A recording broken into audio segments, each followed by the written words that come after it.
What's going on, guys? Today we're going to find out if a $20 welder that I found at a thrift store is actually going to be able to weld anything. Check it out.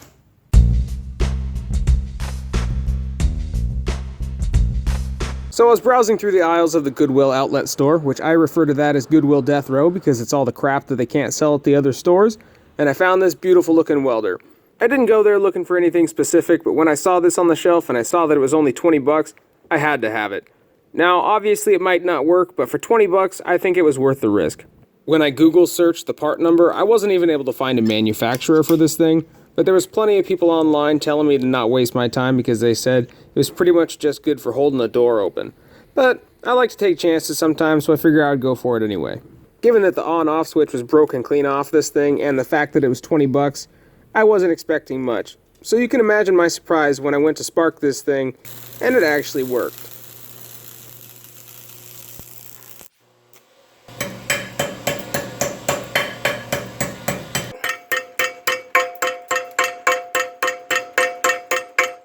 I don't do a whole lot of stick welding, but I knew that 70 amps wasn't a whole lot, so I decided to start with some smaller rods to see what I could come up with. It was pretty obvious that of the two choices, the 5/64 was definitely the better of the rods because it just laid down better.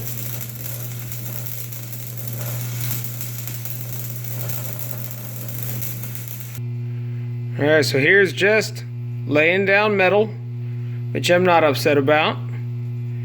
There's a little fillet weld, which you could tell I was having a little trouble getting it going, but it ended up working out all right. For 20 bucks, dude, this thing welds all right.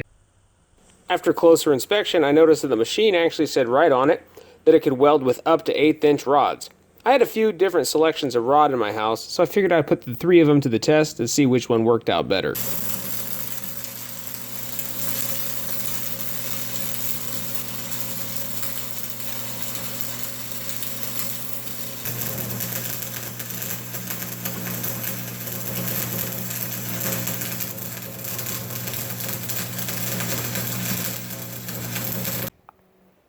So just because it can burn everything doesn't mean that it should. Our obvious sweet spot was the 5/64 to 6013s. It didn't mind welding those. Pretty much anything that I welded turned out pretty good. We also used some 7018 16th-inch rods, and it did okay, but they melted up so quick that it was difficult for me to get a good puddle.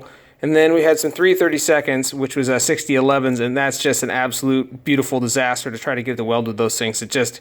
nothing I did with those looked good, even if I could get it to do a consistent bead. So like I was saying, the 6013s is definitely the way to go in 5/64 with this particular configuration.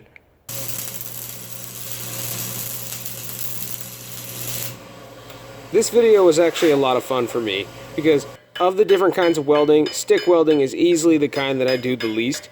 And so it was a good opportunity for me to kind of hone my skills and actually kind of get the basics down because I didn't have a whole lot of experience until this video.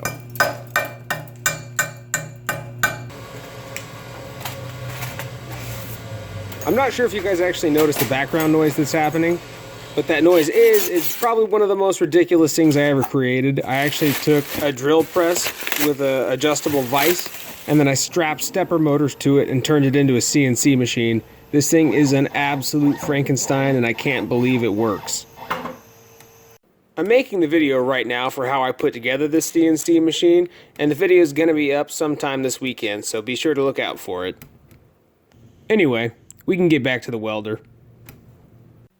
So straight up, this thing absolutely did not disappoint. The store that I was at pretty much just sells garbage. So walking by and seeing it on the shelf, I thought, this is a risk at best if it works at all.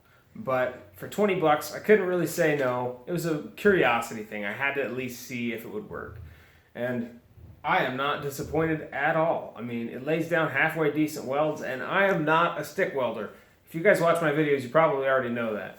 But I'm really impressed. I'm really happy I did this. I'm not really sure what I'm going to do with it now, but it was a fun experiment. Anyway, let me know what you guys think. Thanks for watching, and thanks always for doing your part to help make this world a strange place.